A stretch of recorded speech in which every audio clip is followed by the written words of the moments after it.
নমস্কাৰ বন্ধুসকল, মোৰ নাম ৰাজু ডেকা আৰু আপোনালোকে চাই আছে ৰাজু ডেকা টেকন'লজি এণ্ড এণ্টাৰটেইনমেণ্ট, য'ত আপোনালোকৰ সমস্যাবোৰৰ সমাধান পাব আৰু নতুন নতুন কথা শিকিব পাৰিব।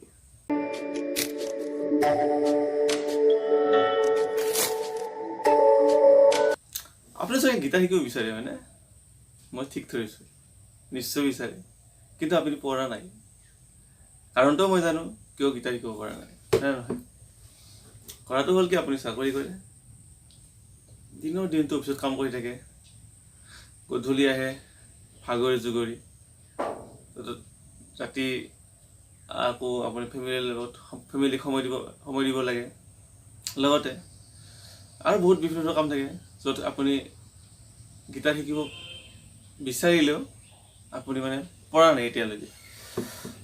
আৰু স্কুলত যোৱাটো বাদেই, কেনেকৈ স্কুলত গৈ শিকিব হয় নহয়? চ' সেইকাৰণে আজি মই আপোনালোকৰ কাৰণে আপোনালোকৰ মনৰ ইচ্ছাবোৰ পূৰণ কৰাৰ কাৰণে এটা নতুন প্ৰজেক্ট লৈ আহিছোঁ, লাৰ্ণ গীটাৰ। আপোনালোকে গীটাৰ শিকাম উইদাউট মিউজিক স্কুল। ঘৰতে বহি 10 মিনিট চাওক মোৰ ভিডিঅ'টো আৰু আপোনালোকে গীটাৰখন শিকি লওক, আপোনাৰ মনৰ ইচ্ছাটো পূৰণ কৰি লওক।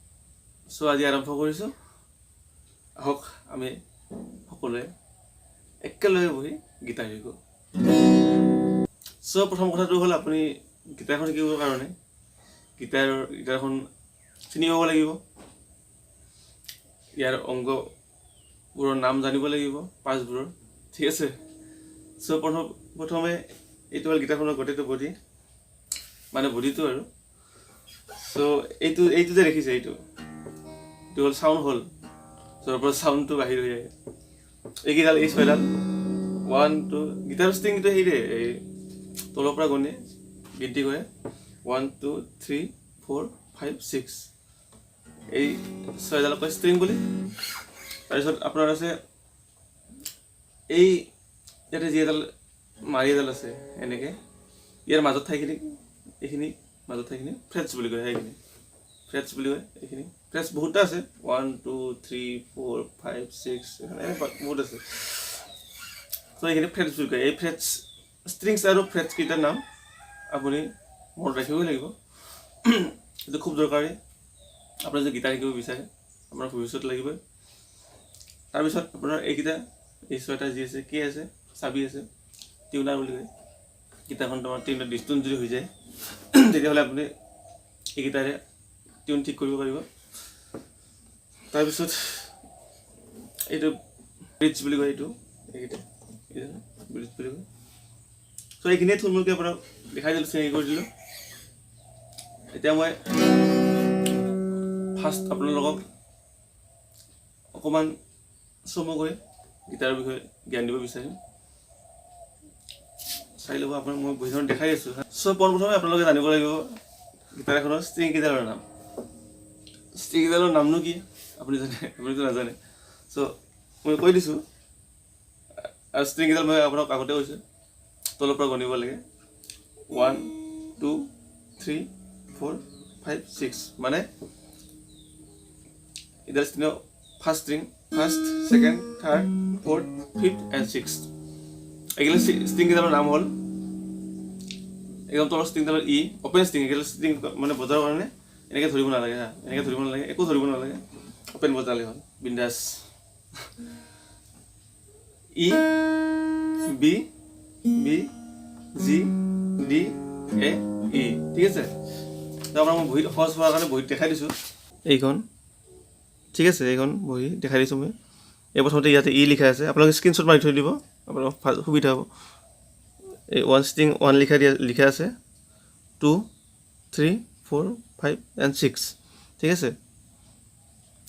তাৰপিছত ইয়াতে আছে আপোনালোকৰ ফাৰ্ষ্ট ষ্ট্ৰিং নাম ই আছে, বি, জি, ডি, এ, ই, ইয়াত লিখি দিছোঁ নেম অফ অ'পেন ষ্ট্ৰিং, ঠিক আছে? এইকেইটা আপোনালোকে ভিডিঅ'টো চাই স্ক্ৰীনশ্বট মাৰি থৈ দিব, বহুত সুবিধা হ'ব হা। তাৰপিছত আপোনালোকক দেখাই আছোঁ, চি মেজৰ স্কেল দেখাই দিছোঁ। প্ৰথম ষ্টাৰ্টিংটো এইখনেই হ'ল যিখন বস্তু আপুনি এইখনৰ পৰাই গীটাৰ শিকিব পাৰিব, ঠিক আছে। অৰ্থাৎ গীটাৰৰ অ আ হস্ৰ ই দীৰ্ঘ ই স্বৰবৰ্ণ।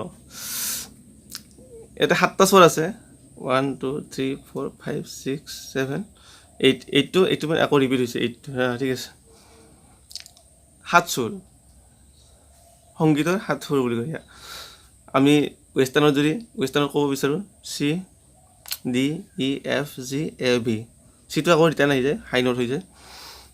অৰ্থাৎ সা ৰে গা মা পা ধা নি সা, ঠিক আছে। এইকেইটাই বস্তু, সেইকেইটাই বস্তু যিকেইটা বস্তুৰ পৰা গানৰ সৃষ্টি হয়, ঠিক আছে। তো প্ৰথমে আমি শিকাইছোঁ এইকেইটা যে লাইন আছে, এইকেইটা লাইন আচলতে ষ্ট্ৰিং নহয়। প্ৰথমতে আপোনাক দেখাই দিছিলোঁ এইকেইটা ষ্ট্ৰিং আছিলে হা। ইয়াতে এইকেইটা এই 6ডাল ষ্ট্ৰিং আছিলে, ঠিক আছে। 1 2 3 4 5 6 এইকেইটা ষ্ট্ৰিং নহয়, এইকেইটা লাইন হয়। অৰ্থাৎ staff notation, scale of C major scale এটা ষ্টাফ নোটেশ্যন হয়। এই চিম্বলকেইটা যে আছে, এই চিম্বলকেইটা আপুনি ভৱিষ্যতলৈ মনত ৰাখিব লাগিব, কাৰণ ষ্টাফ নোটেশ্যনত আপোনালোকক এনেকৈ দিয়া হ'ব। তো মই বুজাই দিছোঁ প্ৰথমতে। এইটো চি নোট আছে, এইটো চি বুলি কয়, এইটো লিখি দিছোঁ তলত চি বুলি মই। এইটো চি নোটটো হ'ল আপোনালোকৰ এই যি 5ডাল লাইন আছে, লাইনৰ তলত থাকিব, একদম তলত। আৰু এনেকৈ চিম্বলটো চি দিয়া থাকিব। ডি আছে, ডিটো ইয়াৰ তলত থাকিব। ডিত কোনো এনেকৈ চিম্বল নাথাকে, এনেই জেনেৰেল থাকিব, জিৰ' নিচিনাকৈ থাকিব। ইটো আপোনালোকৰ ফাৰ্ষ্ট লাইনত থাকিব। ইটো এফ থাকিব আমাৰ ফাৰ্ষ্ট আৰু ছেকেণ্ড লাইনৰ মাজত থাকিব এফ, ঠিক আছে। জি থাকিব আপোনালোকৰ ছেকেণ্ড লাইনত থাকিব জি। এ থাকিব ছেকেণ্ড এণ্ড থাৰ্ড লাইনৰ মাজত থাকিব। বি থাকিব থাৰ্ড লাইনত। আকৌ চি নেক্সট আহি যাব থাৰ্ড এণ্ড ফ'ৰ্থ লাইনৰ মাজত, ঠিক আছে। এইকেইটা হ'ল চি মেজৰ স্কেলৰ ষ্টাফ নোটেশ্যন বুলি কয় এইটো, ঠিক আছে। এইকেইটা মনত হৈছে। এতিয়া আপোনালোকৰ মই শিকাই দিছিলোঁ ষ্ট্ৰিং আৰু ফ্ৰেজকেইটা দেখাই দিছিলোঁ আপোনালোকক। ইয়াতে স্ক্ৰীনশ্বট মাৰি থৈ দিব, আৰু মই যেতিয়া আপোনালোকক গীটাৰখন লৈ বুজাম তেতিয়া আপোনালোকে সেই স্ক্ৰীনশ্বটটো চাব, ঠিক আছে। 5/3 অৰ্থাৎ ইয়াতে ষ্ট্ৰিং লিখা আছে, ষ্ট্ৰিঙৰ নম্বৰ লিখা আছে, ইয়াতে ফ্ৰেজৰ নম্বৰ লিখা আছে। 5/3 মানে মই এইটো আপোনালোকক দেখাই দিছোঁ। 5/3 চি 5/3 ডি 4/0 এক্সেণ্ট হ'ব, মই দেখাই দি আছোঁ।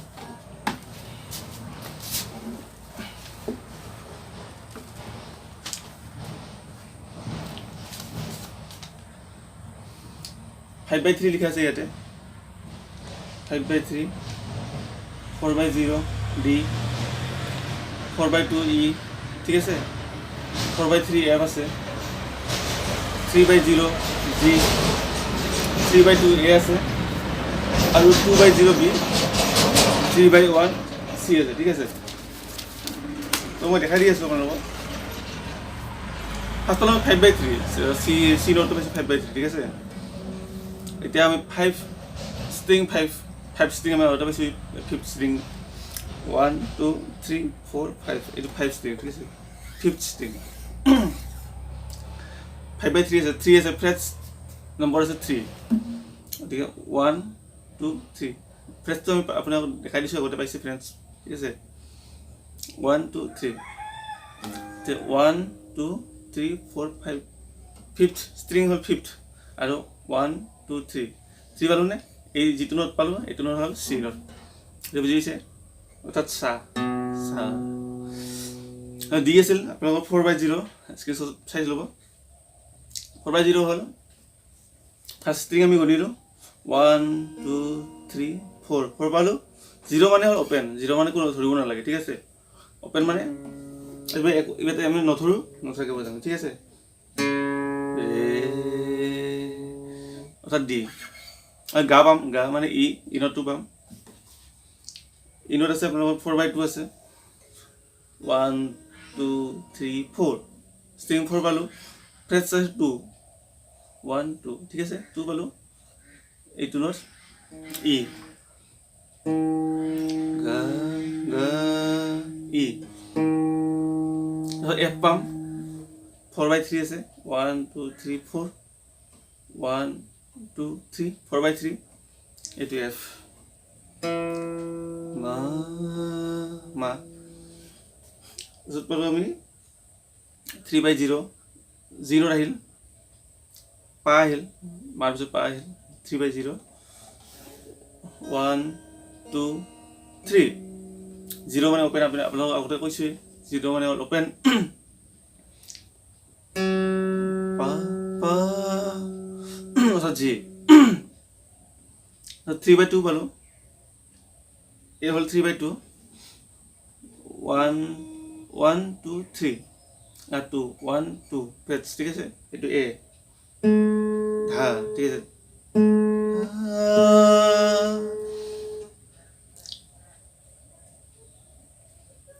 নি এবার নি পালো 2/0 1 2 0 মানে ওপেন 12 বি নট নি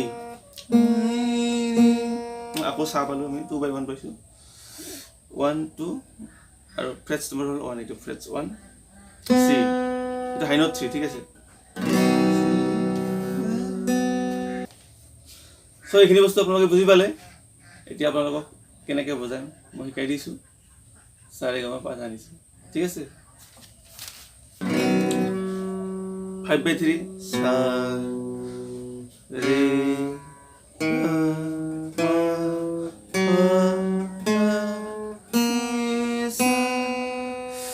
আকৌ আমি উলটি আহিম অৰ্থাৎ আৰোহণ এইটো আৰোহণ গ'লোঁ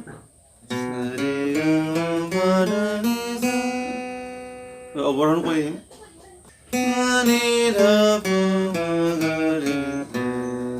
পালোঁ এইকেইটা বস্তু যে আপোনালোকক শিকালোঁ ঠিক আছে নেক্সট আকৌ পাৰ্ট 2 লৈ আহিম কেনেকৈ প্ৰেক্টিছ কৰিব লাগে ঠিক আছে আজিৰ কাৰণে ইমানেই চ' তাৰ আগতে আপুনি মোৰ চেনেলটো ছাবস্ক্ৰাইব কৰি ল'ব লাইক কৰিব আৰু কাষত থকা বেল আইকনটো দবাই দিব ঠিক আছে জয় হিন্দ বন্দে মাতৰম